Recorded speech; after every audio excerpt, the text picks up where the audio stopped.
What you're describing is inefficient. How dare you suggest that over 70,000 unread emails is inefficient? How very dare you? Yeah, see, I couldn't. I'm literally coming out in hives just thinking about your inbox. At least 20% of my communication is via the medium of jizz. Oh wow! That's you and I both. That was the only way I could think of getting out of that situation. It felt so awkward. I thought I need to say yeah, me too. Don't say me too. Yeah, sorry, yes. Don't bring that Oh, into God. it. Cancelled. Oh, shit.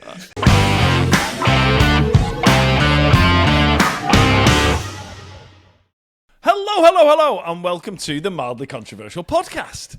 On this week's episode, Baz and I are joined by Sarah Mills, or on the internet, she's Sazzy Mills. Isn't that right? That is correct. Thank you so much for getting my self-promotion in there early doors. Anyone who wants to follow me, at Sazzy Mills. There you go. Got that in right up front. We'll do it again at the end to remind people to go and follow you on all the socials and stuff. But we got it straight in. We don't normally do that, do we, Baz? We normally make people work. We normally make people earn that kind of plug. But we've gone straight in with it this time. I think we're working with a professional this time. Well, there you go. So Sarah, tell us about you, or tell our listeners and viewers about you. So, yeah, my name is Sarah and I am a comedian, writer and content creator. I talk a lot about bowel cancer, which is how me and Baz have met. I had bowel cancer 5 years ago, and it has really sort of informed the sort of content I make and the material that I do on stage. And it sort of weirdly led me to lots of interesting opportunities as a performer. But it's most important to me, I guess, to just keep banging my drum and talking about the symptoms of bowel cancer, the treatments for bowel cancer. But also, yeah, first and foremost, I am a comedian. And I would like to say, like, if you ever want to come to any of my gigs, I don't just talk about bowel cancer, but I think that we're going to get into that topic quite a lot tonight, which is why I just thought I'd get it straight out of the starting blocks. We're talking about bums, and we're talking about when they go wrong. Okay. Often. Okay, so we are the Mildly Controversial Podcast, as you know. The way this works is we ask you for your mildly controversial opinions, and Baz and I decide between us whether they are accepted or rejected by the Mildly Controversial Podcast. So whether they are officially rubber stamped and approved, or whether they are thrown in the bin. I think we had a guest on, didn't we, Baz? Who said, "Oh, do you mean it's a bit like Room 101?" I was like, "Oh shit, is it? Oh no!" Yeah. So we're blissfully ignorant. Baz, that's the second album. Yes. Yeah. Blissfully ignorant, we'll call that one. Brilliant. Can you remember the first two, Baz, from that other episode? No, I'll have to go back and watch it, I'm afraid. Visibly Soiled Knees. That's it, was the name of the band, and I think Brown Stains on a Towel was the first album. Come on, go. Baz, keep on. Yeah, but see, this is the difference between somebody who has to go back and edit the fuck out of this podcast and somebody who just says stuff and runs away. That's the difference, is I remember these things because I have to go back and watch it again. Anyway. Can I just ask then, does the pay that you each get for this podcast reflect the amount of work that Mike does that's more than Baz's? The pay we get for this podcast reflects the amount of work Baz does on the podcast. Okay, that's read into that what you will. I spend hours promoting it. But listen, if you are listening and you feel sorry for the fact that I do about 8 hours editing every single week on this podcast, and if you do feel sorry for me, then go to buymeacoffee.com/mildlypod and throw us some money and I can spend it on producing the podcast and beer. Thank you very much. Just to be clear, I'm not going to do that. What, you're not going to go and... We don't expect guests to pay to come on the podcast. Good. I mean, that would be very rude, wouldn't it, Baz? Maybe when we're massive, Baz. Yes. I don't mean physically. I don't mean like... I was when we're obese. Massive. Baz, what are you drinking? I'm a rum drinker.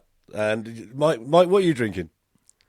Baz is drinking rum and coke. I'm drinking Aldi Prosecco because I'm posh.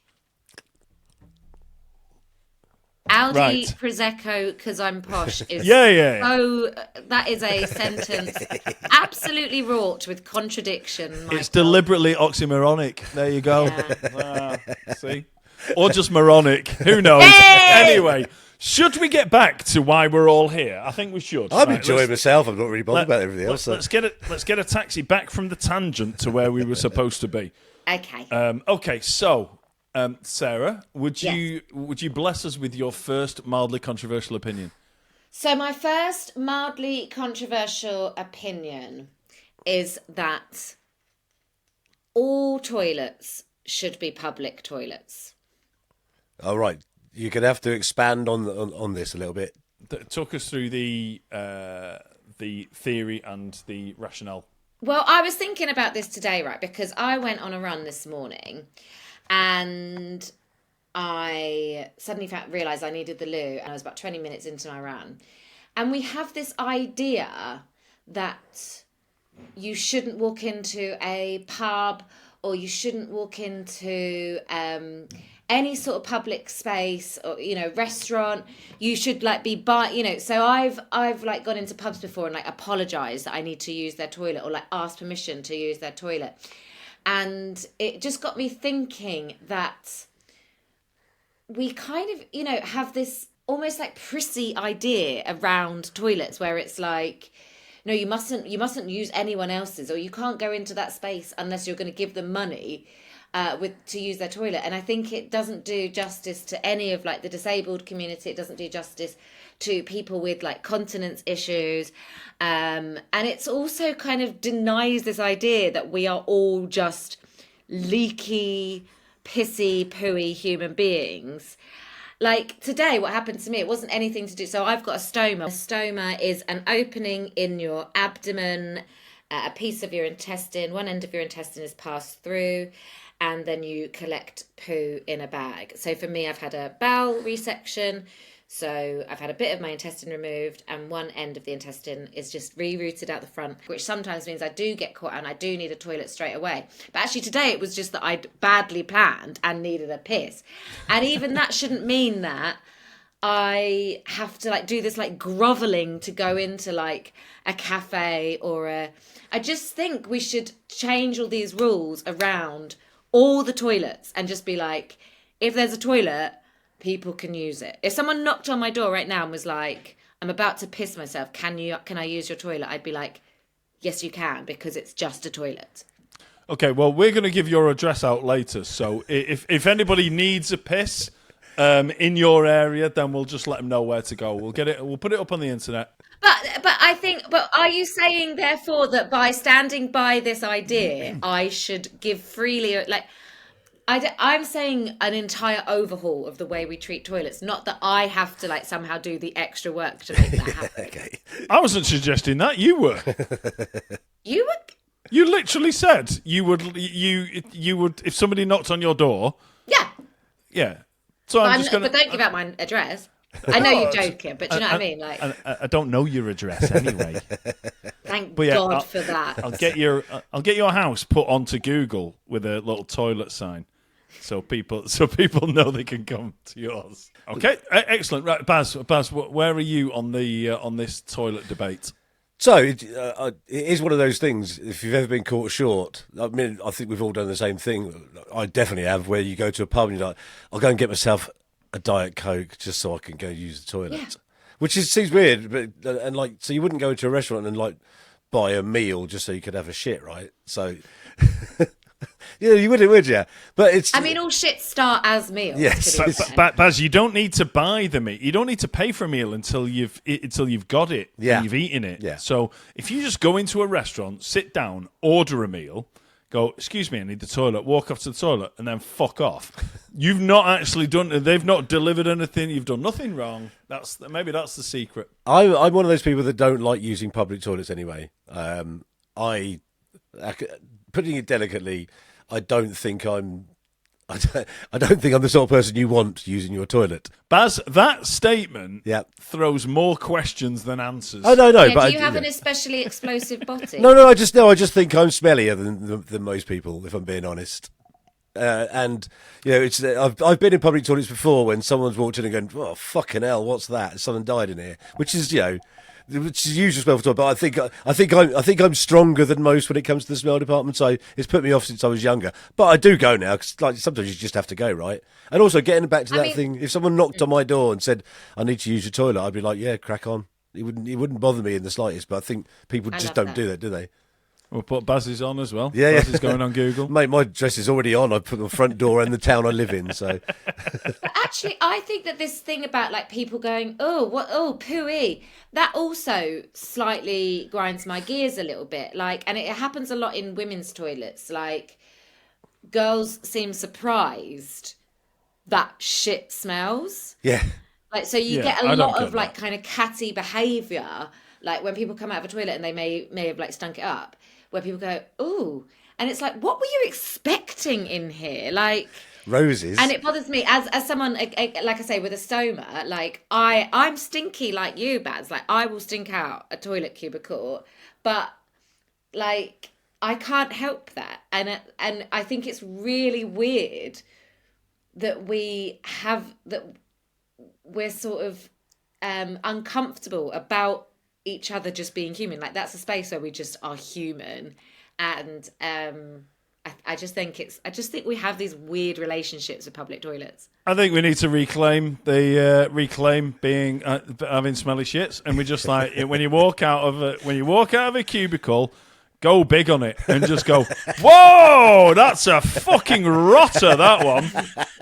I'd give that at least 15 minutes. I was going to say, that's the old there. energy that you should go, Yeah. I'd give it a minute if I I'd was go, you. fucking hell, it's going to be at least 15 minutes before that doesn't take the skin off the front of your eyes, lads. Don't go in there, right? Maybe use the other one. The skin of your eyes. Look, I'd say just go overboard on it. Just go right into, because if you walk out of there like kind of quite meek and kind of wash your hands and go, oh my God, well, I'm quite embarrassed because that person might be able to smell what I've just done. I'm like, no, just walk out and go, woo! I'm not talking about my embarrassment. I'm talking about I'm not embarrassed, but I'm talking about the way we behave around it. Like, I'm not saying I should change my behaviour. I'm saying that people that expect toilets not to smell should change their behaviour. Exactly. Yeah, but that's where I'm coming from, is that if you go over the top and you go, whoa, that's fucking rotten, that is, then it's a bit like kind of, I quite often, I've got self-deprecating humour. And like I do that a lot. I'll slag myself off before somebody else can, and I think that is a thing that is like that is how I would deal with it. I would be like, oh God, this sticks, and just like fuck it. I'd walk out and say, I hope nobody's outside. You walk out, somebody's outside. I would just go, whoa, that's a bad one. Leave it alone, and just crack on, because then if they're gonna go, oh, that's horrible, it's just you've completely disarmed them. It's like, yeah, no, I just said that. Well, I think I would wait till the person said something and I think you're right. Like I may change my behaviour around it. I may just be like next time someone goes, ooh, I might go, yeah, it's a toilet. yeah. Welcome. No, This is where we come to poo and wee. Yeah. Neither of those things smell like a bouquet of fucking posies. Yeah. You just be, or just go overly sarcastic when someone goes, oh, that's something smell. I know, I can't believe it as well, because normally my shit smells of candy floss. I was actually going to say, oh yeah, it smells like your dad's dick when I shagged him. I don't even know how that joke works. Why would I shag a dick? I'm just like, hold on a minute. Yeah, that you've not come out of that too well, to be fair. You've gone, even though this guy's dick smells of shit, I'm going to carry on anyway. I always think it's funny that like I've spent time in toilets like waiting for the hand dryer to go. So if you end up with that, I can put this delicately, with the kind of farting pooing thing where you get the noise as well. I love it when you're next to somebody who doesn't give a bollocks, just goes in a public toilet, it just grunts and fires it out, and you're like, I wish I could be more like that. I'm just not that. I'm always like, wait for the noise. Baz, again, go for it and just do it and then laugh. Do you know what I mean? Do that, and if it makes a load of noise, go. You may change the way I do stuff from now on. Yeah, just laugh and then go, whoops.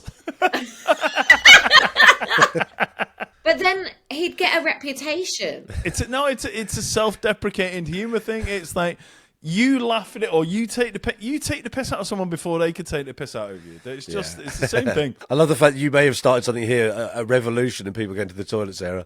Just like, fuck it, let's just That's all I've unleash ever it onto the wanted world. from my life. When you asked me to do this podcast, I was like, I want a revolution around public toilets, and I want it now.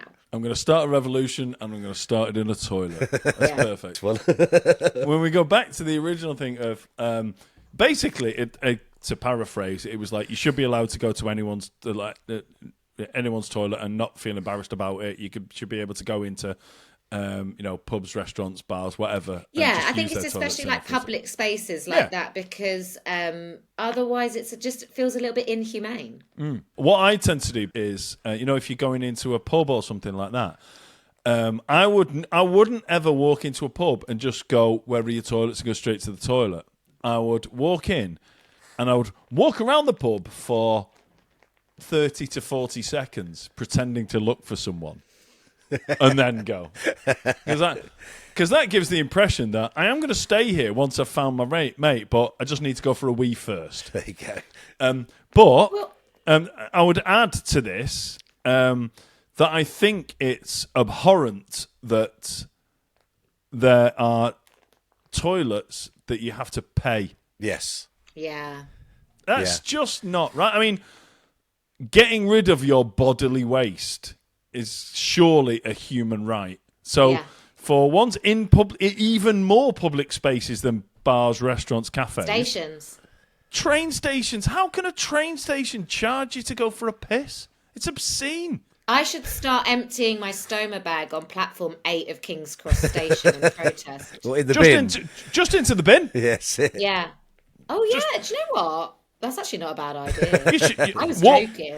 Walk up. If you walk up there and go, and just go, I'm not paying to get in here. Well, you can't get in here then. And just go, well, I'm going to be straight with you. I've got a stoma bag, and if you don't let me in here for nothing, I'm going to go and throw it in that dustbin out there, and there's nothing you can do about it.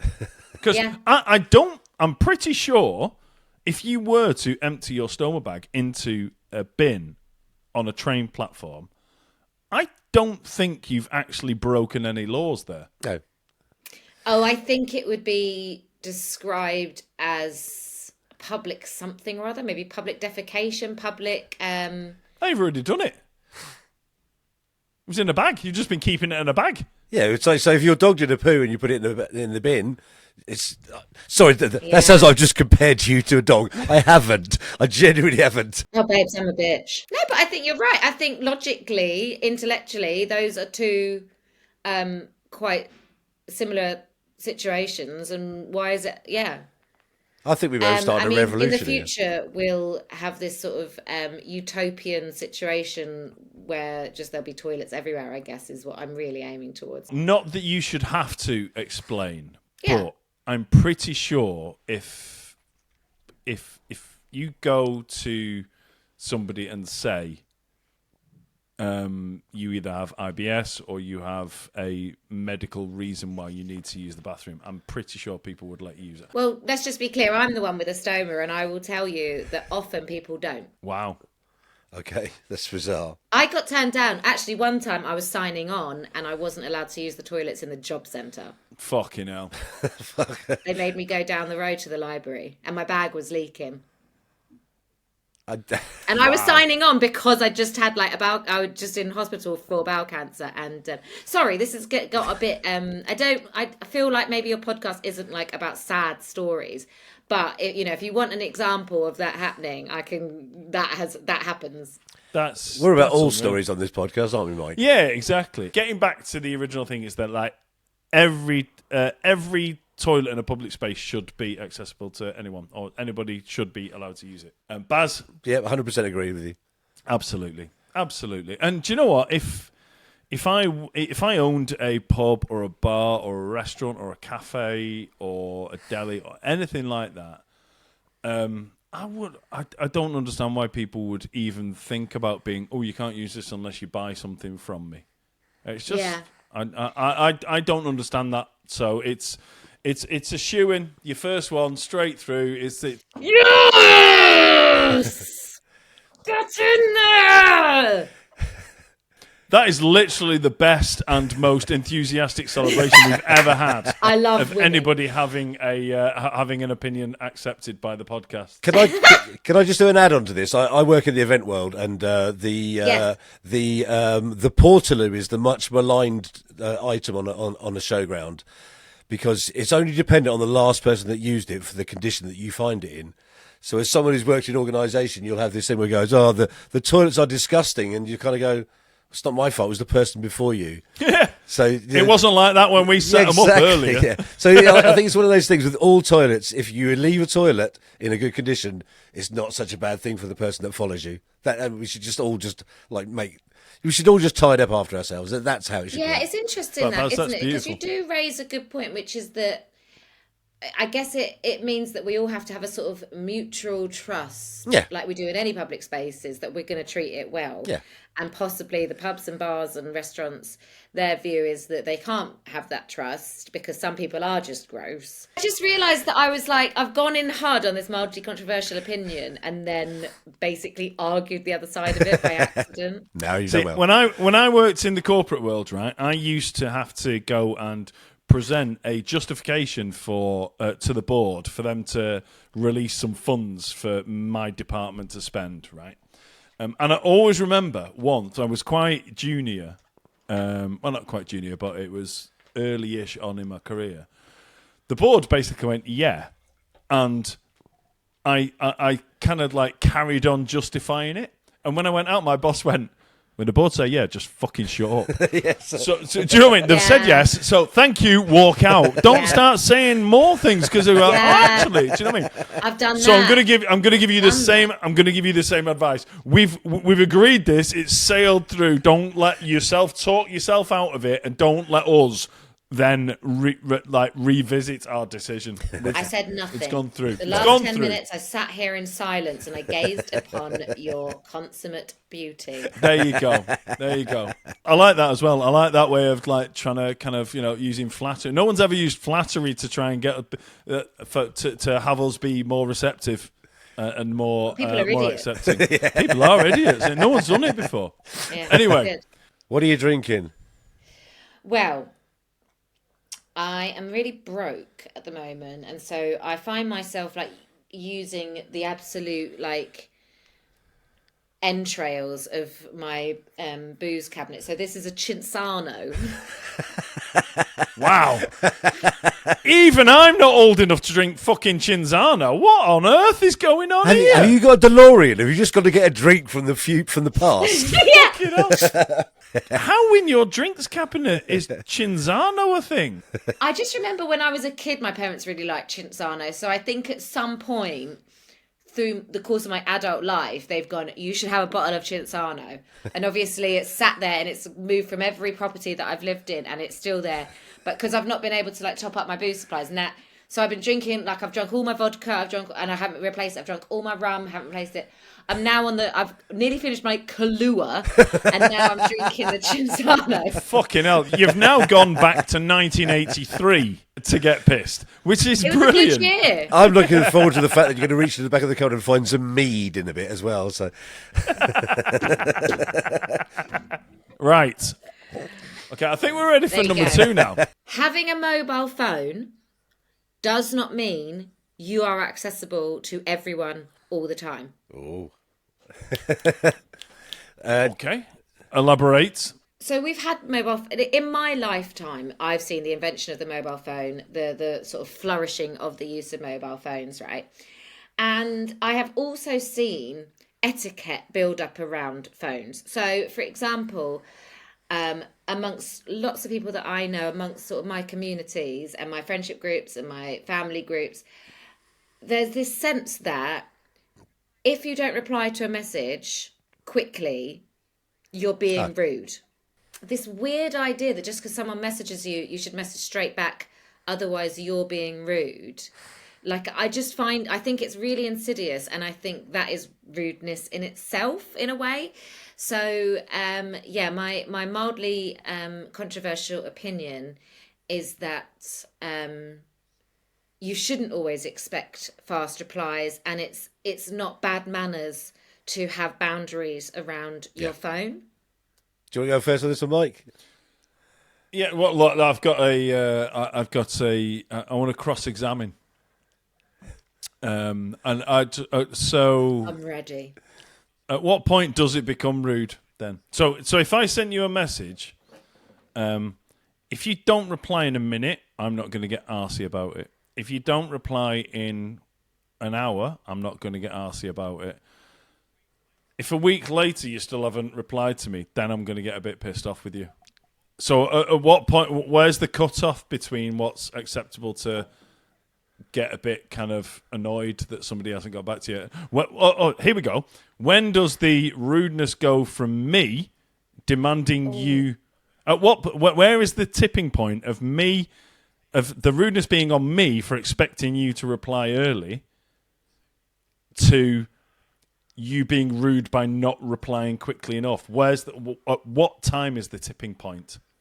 Well, this thought experiment doesn't really work because you and I don't have a relationship. We've never met before today. It was hypothetical. No, but I think it's important to say that it does depend on the type of relationship. So if you're my employer, then possibly it's written into our contract. If you're my partner that I live with, then yeah, I think they have a certain level of expectation, and blanking them would mean something for our relationship. If you are my parents, my siblings, my very close friends, then yes, your sort of mental well-being is informed by checking in with me and getting a response. But people that, sort of people that you have loose friendships with, people that you have sort of an equal footing in a workplace environment with, I think each and every one of us has to navigate this one-on-one. And if you, Mike, and I were, to enter into a friendship, and you were to say to me, well, I need you to reply within this amount of time, then we might have to negotiate that, and we might end up saying, well, we're not compatible as friends. Me and my best friend, right? Seriously. I've literally never had a conversation like that with anybody, ever. I would say, if we're going to become friends, I would expect you to reply to my texts within 48 hours. Otherwise, this isn't going to work. It's not, you don't need to have these very elaborate conversations when you're first meeting people, but I think it's something that you sort of navigate and negotiate as you get to know people.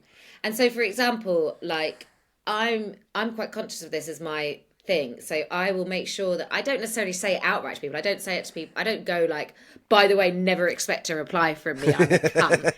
But I do. But I will. That's very clear, though. To be fair, that is, if you tell people that and people start moaning, it's like, I literally couldn't have been more clear about it. So don't expect a reply because I'm a cunt. I think I'm possibly painting too unfriendly a picture of myself.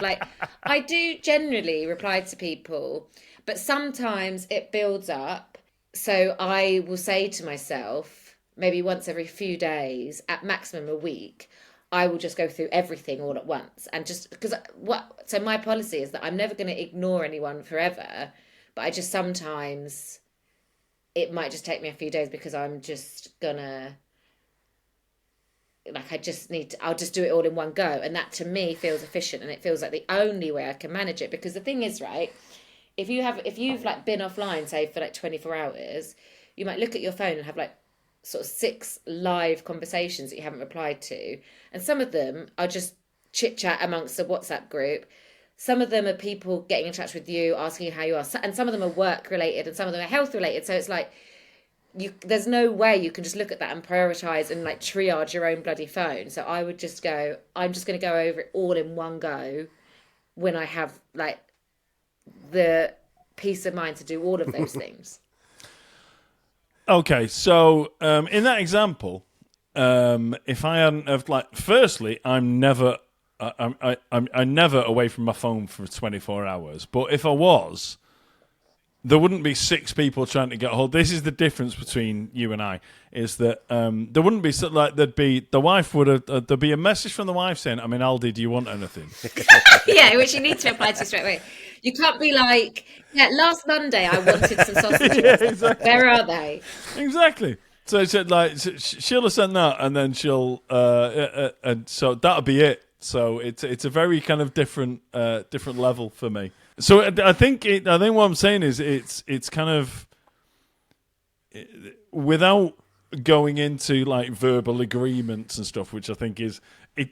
Look, if I've met someone new and they go right, just before we enter into this this friendship, I need to make it clear that I will only respond to. I will categorise your texts that come in.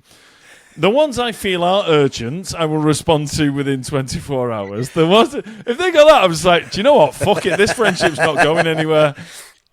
I was like, I've already had enough. I'm out of here. Do you know what I mean? This is making me sound like a really problematic person. Oh, not at all. But what I'm saying is, without having a conversation like that, you just have to kind of work it out with people. And yeah, exactly. That's what I'm saying. This is how my relationship with messages are.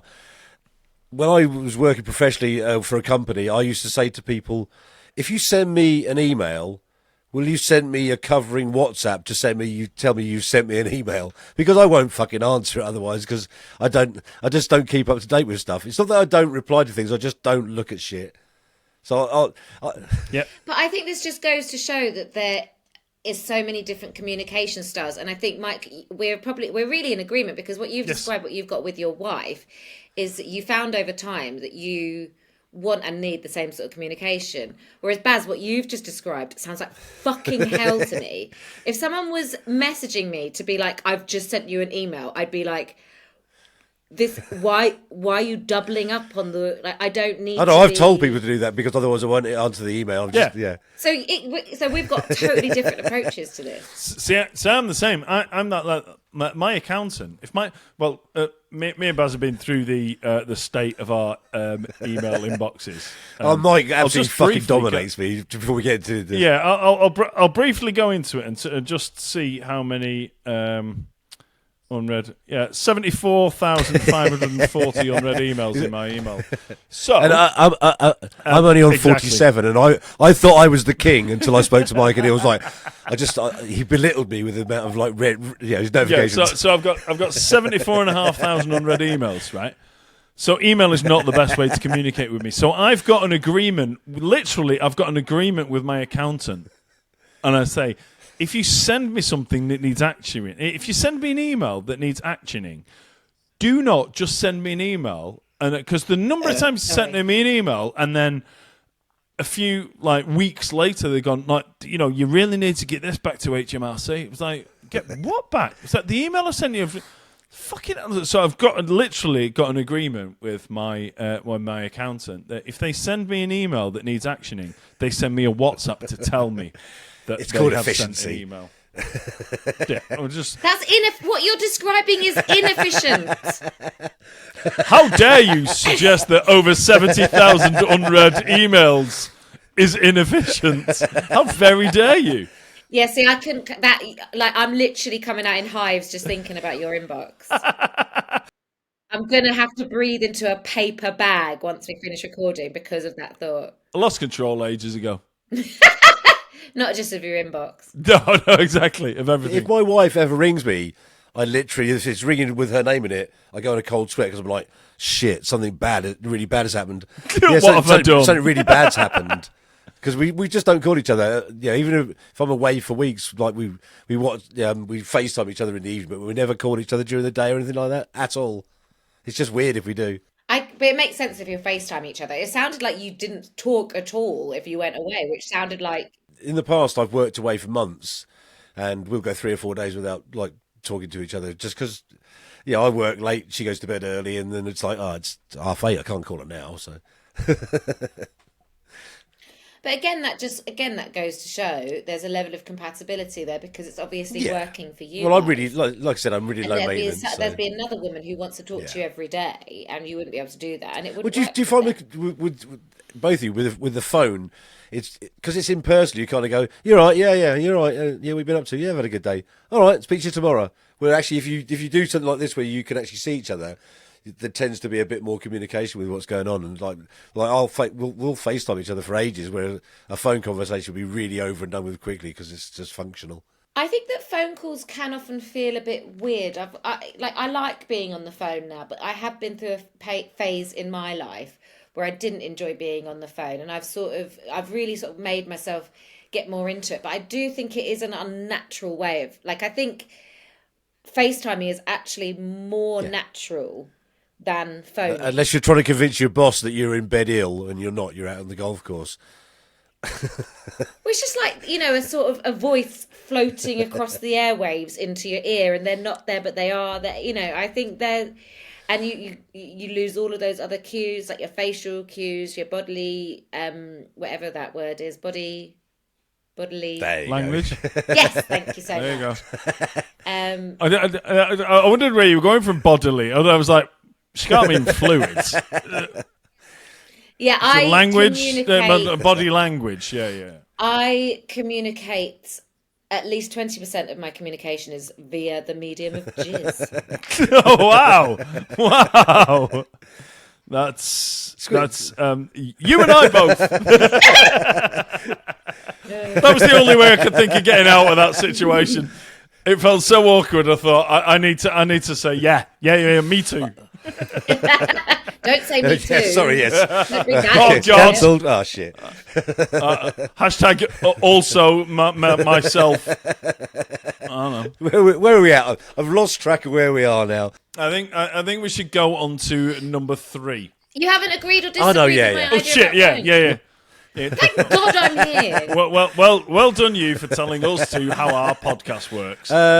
What, Baz, 2.5 years in, we're still fucking bumbling along, not knowing. so what's the what we're doing. opinion? So the opinion was, having a mobile phone does not mean people should have access or Oh, expect mate, access 100% to you agree. Yeah. all the time. I agree, and I think we went into a lot of it just without verbal or written agreements on how relationships work. You figure out how some people reply, some people don't, and you just kind of work within that.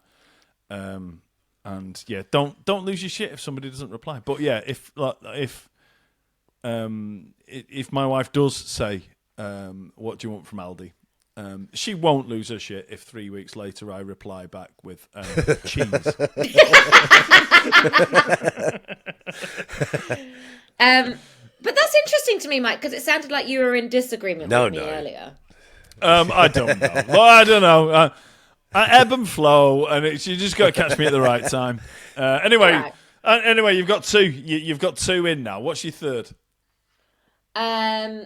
That celebration was much more subdued than the first. Well, because I've had a bit of Shinzano now, and I went really over the top, and I felt like I couldn't replicate it from earlier, so it just wasn't worth even trying. So you've chilled your boots via the medium of 1980s I've done alcohol. I like it. exactly that. Mike's just going to edit your celebration anyway, so I'll be fine.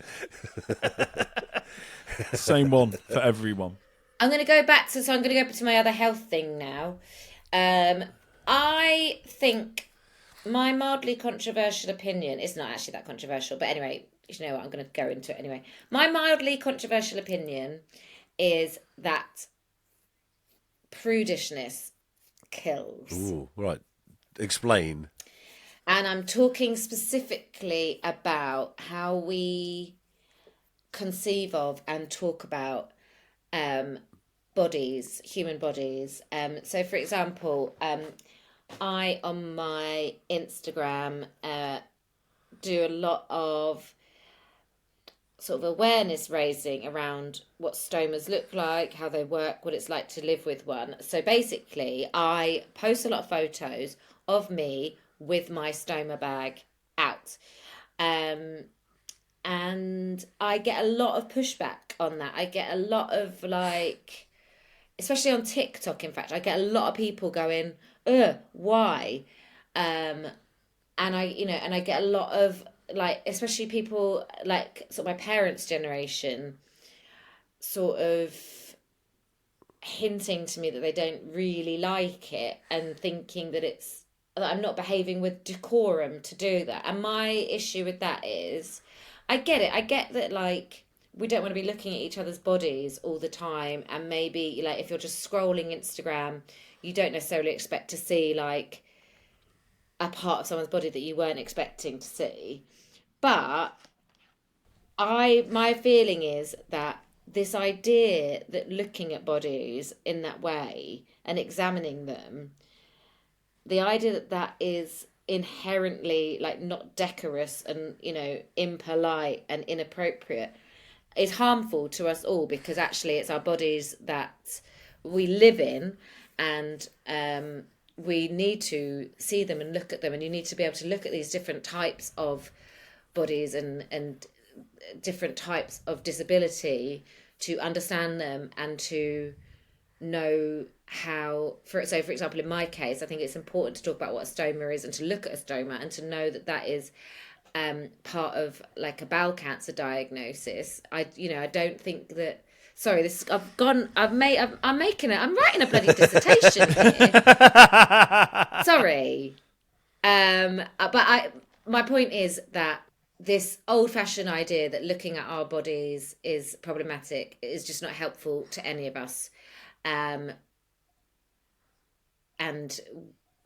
illnesses and health conditions get spotted much more slowly if you are embarrassed by the sight of nudity and different parts of your body. I agree. I think it's undeniable, and I think the all the work that people have done and campaigns have done to men check your balls, women check your boobs, all that kind of stuff is about breaking through that embarrassment. Originally, you said that the people's prudishness is prudishness dangerous. Kills. Yeah, prudishness kills, and those are examples of exactly that.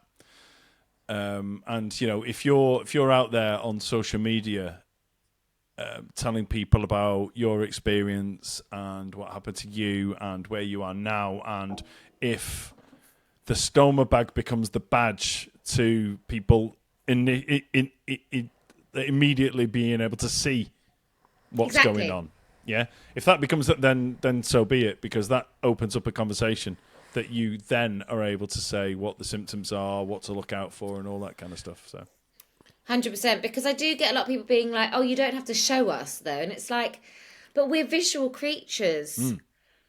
Like, we don't work well with abstract ideas. Like, if I just described to you what a stoma bag was, you would not absorb it as well as if you literally just looked at one. So I'm going to weigh in with this. I think one of the best things about social media since the lockdown and things like TikTok and Instagram, but particularly TikTok, is it's opened up the world to people that have different bodies than us. So you look at some of the bigger accounts on TikTok. I was trying to find her account on TikTok, but it's the girl that's got the one like side of her face which is larger. I was just trying to find it on here, but she blew up in TikTok doing makeup and stuff like that. Yeah, so I think what's happened on here is like there are times where people have, what's the word I'm offered? I don't want to use deformities. That's the wrong word, but people who have points of difference are now able to go on social media, and people can like support that. You'll always find people that just go, "Oh, that's fucking horrible," but then you'll have a load of people going in, like just telling them to go and fuck themselves off now. Because this is what happened.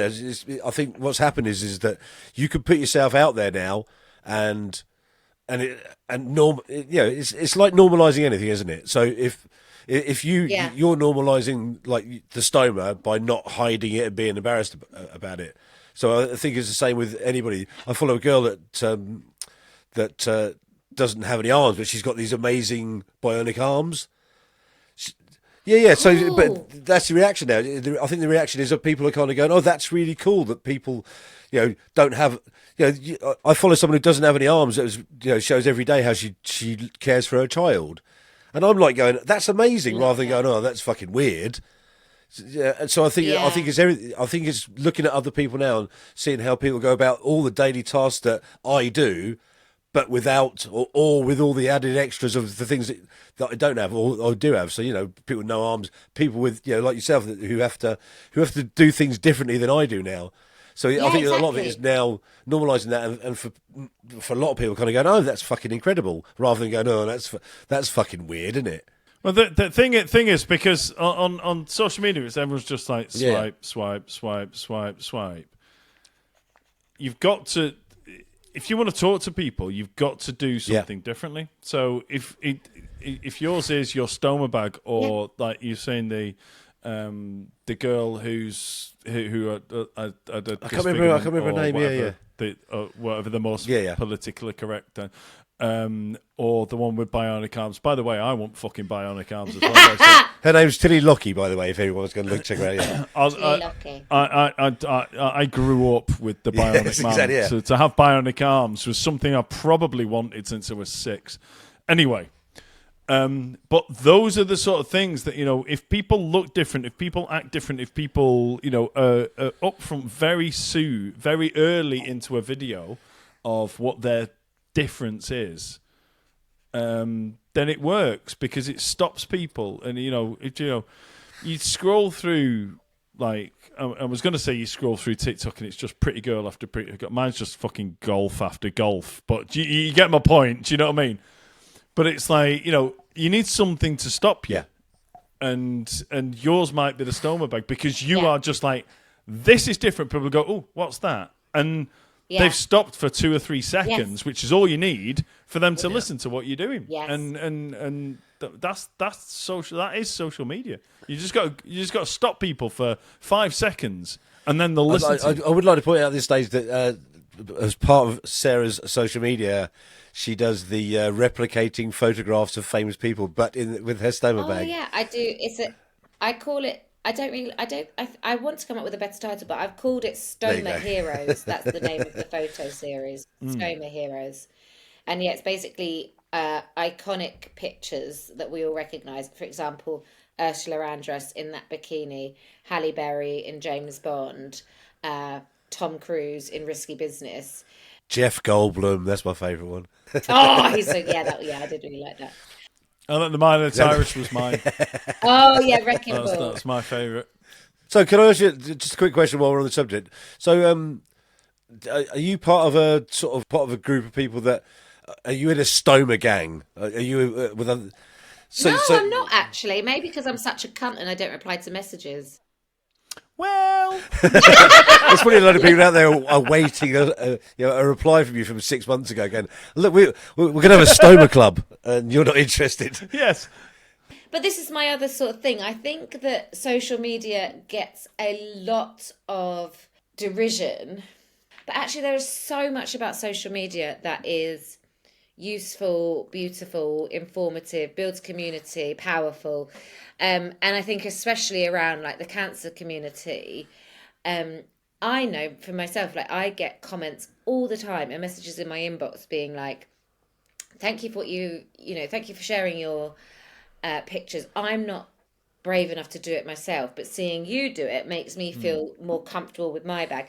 And from my point of view as a patient, being able to go on Instagram and see other women going through bowel cancer treatment and bowel cancer journeys, like there's no one in my immediate circle. Like, I don't know anyone in real life. I didn't know anyone in real life that had bowel cancer before when I got diagnosed.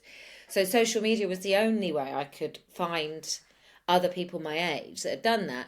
So I think this sort of idea that like being on Instagram, being on TikTok, spending time in those apps and investing your time in those apps, either as a creator or as a consumer or both, like the idea that that is somehow wasteful or airheaded or pointless, I think it's really pernicious. I think it's wrong. I think that they are I think that especially Instagram and TikTok, I love them both. I think they're really interesting platforms and places where really interesting communities and artwork flourishes.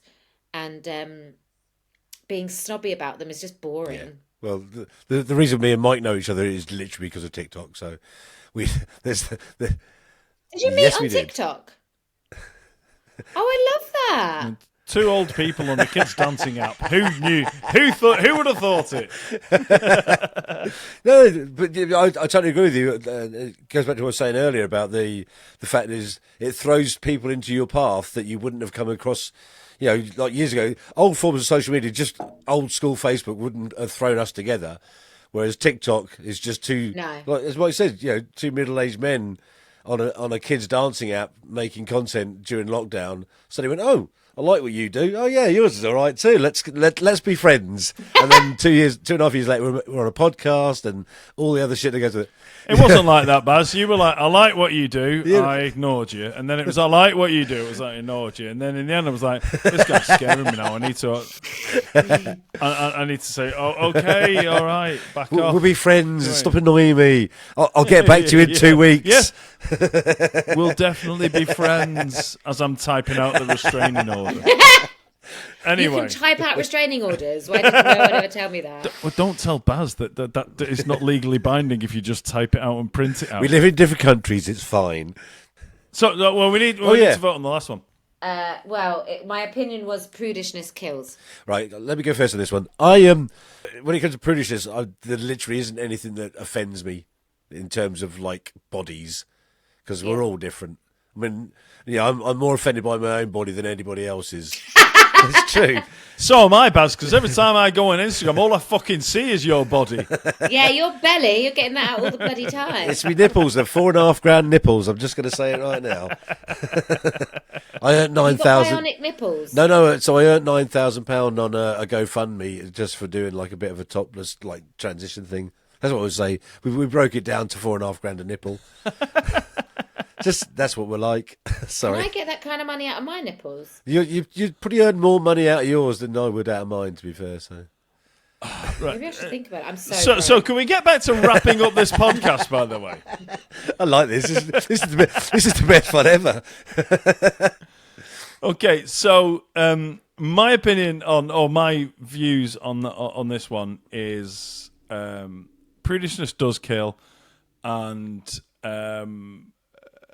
this episode has been different to a bunch of episodes that we've done. I hope I'm pretty sure it has still been entertaining, but it has had a thread throughout it which has been really important about people's health, about people's self-image, and it's something that we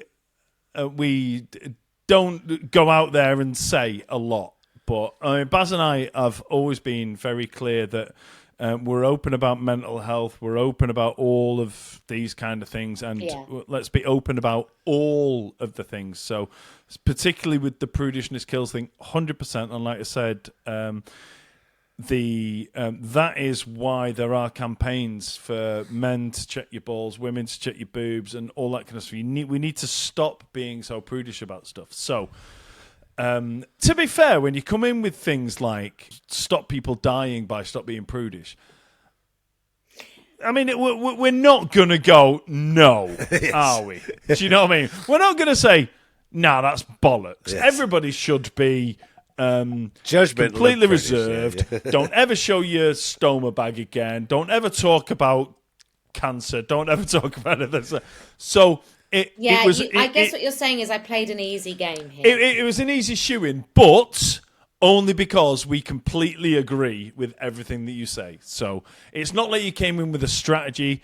It's your social media, your story, everything is about educating people in what went on with you and normalising stoma bags, normalising bowel cancer and all that kind of stuff, which Baz and I wholeheartedly agree with. And hopefully there has been an entertaining enough podcast that we've carried people along through the podcast and people have listened and learned and understood about what we wanted them to understand about.